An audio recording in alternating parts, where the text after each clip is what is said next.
Okay. Hi, my name is Savvy. I'm late life hard of hearing, but I use SimCom. And I use SimCom partially because it helps me, but I also have a fully deaf daughter who we adopted. Um, she's also on the spectrum.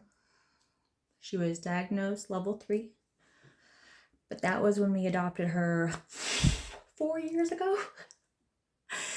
Five, 4 years that we've had her as a foster kid. Um, and my youngest brother is also deaf and autistic with severe PTSD. He was one of the worst situations of child abuse in Washington state history.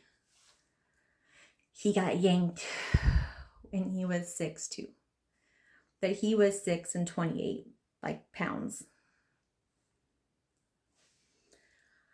I want to mention I don't have a degree. The only certification I have is in deaf ed. And yes, at one point I was interpreting at public high school for a student from parent request. I have grown up in a special education household. Every kid we had was special. Medically, neglect, abuse. CJ was not different, but he was different in deaf. My mom, she used to be an autism expert. She traveled across America lecturing about how to teach autistic kids. She became his mom, and I moved to Oklahoma to help. And I have helped since we moved here in 2013. My perspective of deaf autism is from 2 kids who I have helped raise, and I cherish, and I love with everything in me. I also have the perspective of I used to be a registered behavior technician.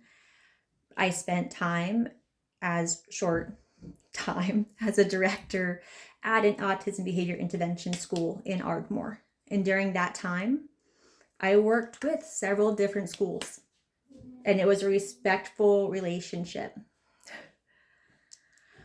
I strongly need the deaf community to understand autism, because autism is just an operating system, but it is an operating system that does not help deaf, especially because autistic kids typically don't watch. So that language component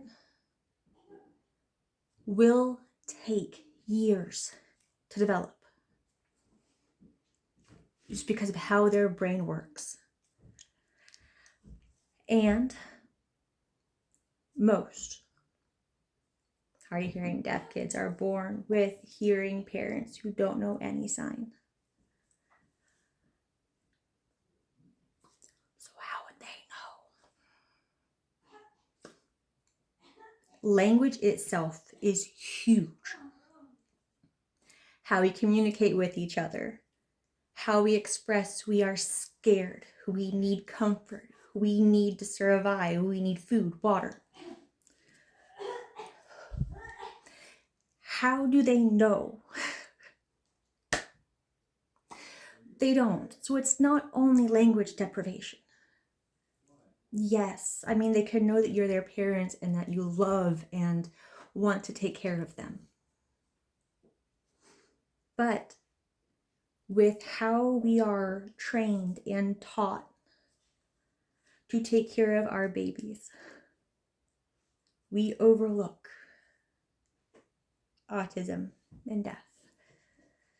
Together, it is a very hard combination, especially if the parents don't know sign and don't know autism.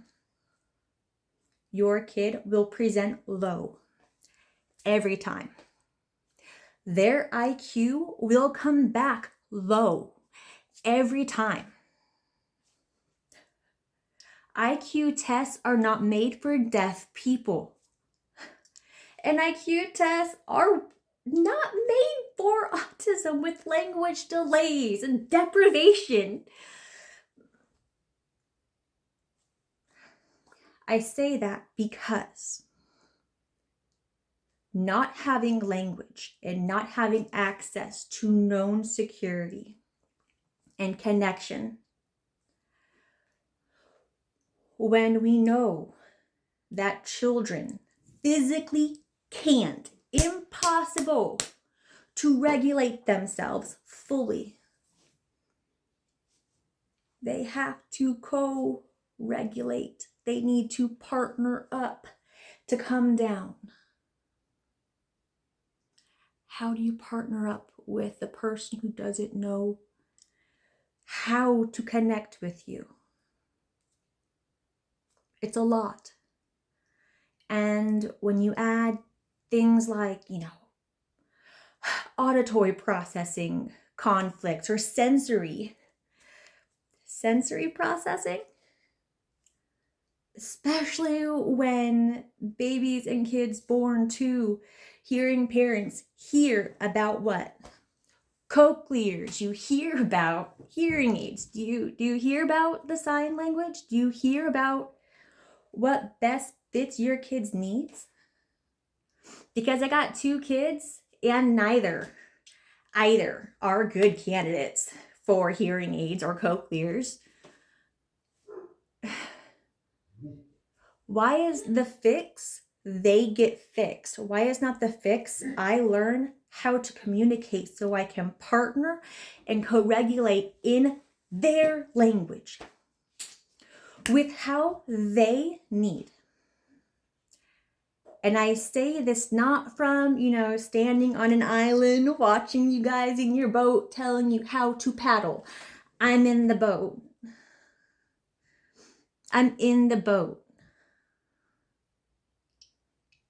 I'm in the boat with ADHD and trauma. And learning how to regulate my nervous system so that I can help her co-regulate. But the time frame for deaf autistic kids who are locked in and have no access to language, you're gonna have delays and you're gonna have behavior. They're fighting to survive.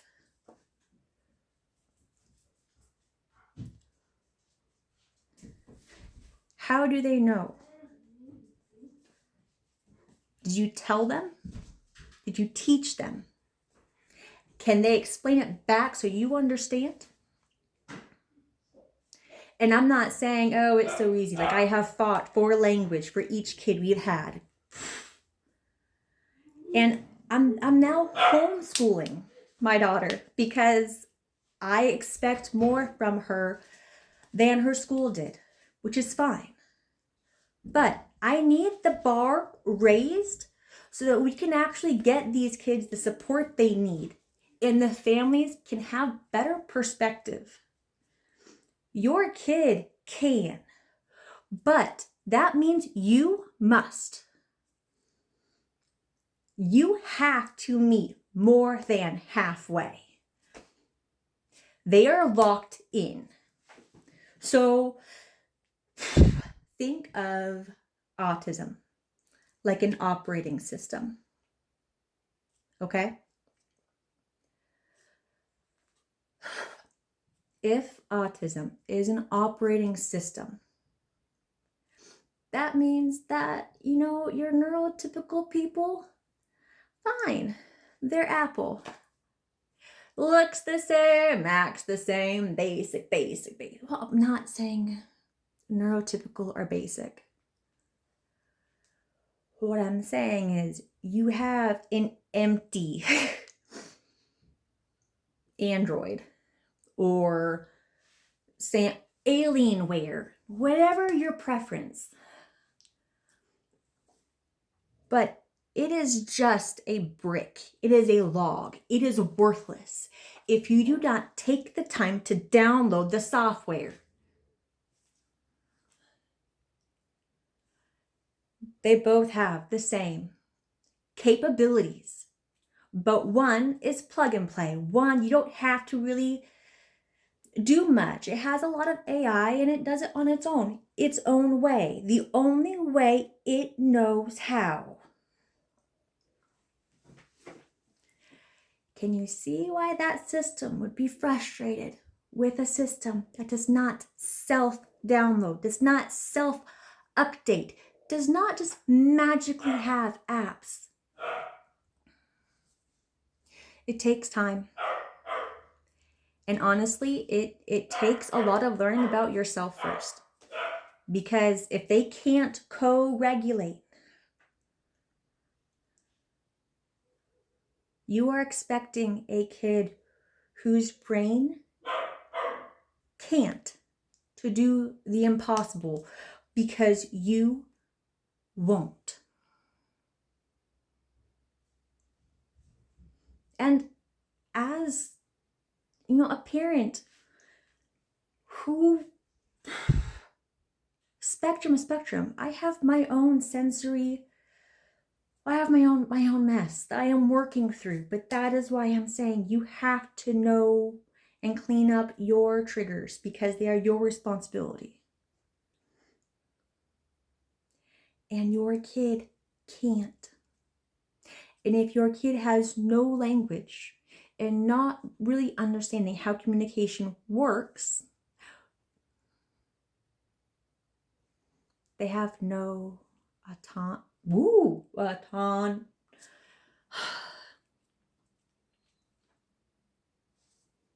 They're not themselves. Other people decide what they eat when they go to a restaurant every time. Or the same. Maybe, and I say this because it broke my heart because I did it, to my brother, who I love, who's age 22 now. We go to his favorite restaurant. We order the same. He can't read. So how would he know what the restaurant has? He can look at the pictures, but if no one's willing to sit there and help him understand, there's not all of the things on the menu. And if he doesn't know the sign for that word or understand what that means, if he doesn't have his phone so he can look at the picture, how is he supposed to know? And if everyone's so busy rushing, who has the time? You have to find it. I had to stop and pause my world to find it. Because now, this year, she's with me, but we're doing math, we're adding. Edmark is a reading program that works awesome for deaf and hard of hearing, especially with language delays or language deprivation. You can buy an individual seat of that program for $149 the whole year. Your kid can go as far as you can get them. And if you are willing to sit and work with them, the connection, the help is huge. Huge. If you want to see how that program runs, contact me. We'll do a video call. In that program, they also have a video dictionary for you to practice those words to. Anyways, I just wanted to help share a little bit of information. I'm going to try and make a more resource list, but I want to start with just making sure people understand it's not a lost cause. Like, it's not a lost cause. It's an operating system. Run it right. But here's a gentle reminder. No one learns well under stress, anxiety, or fear.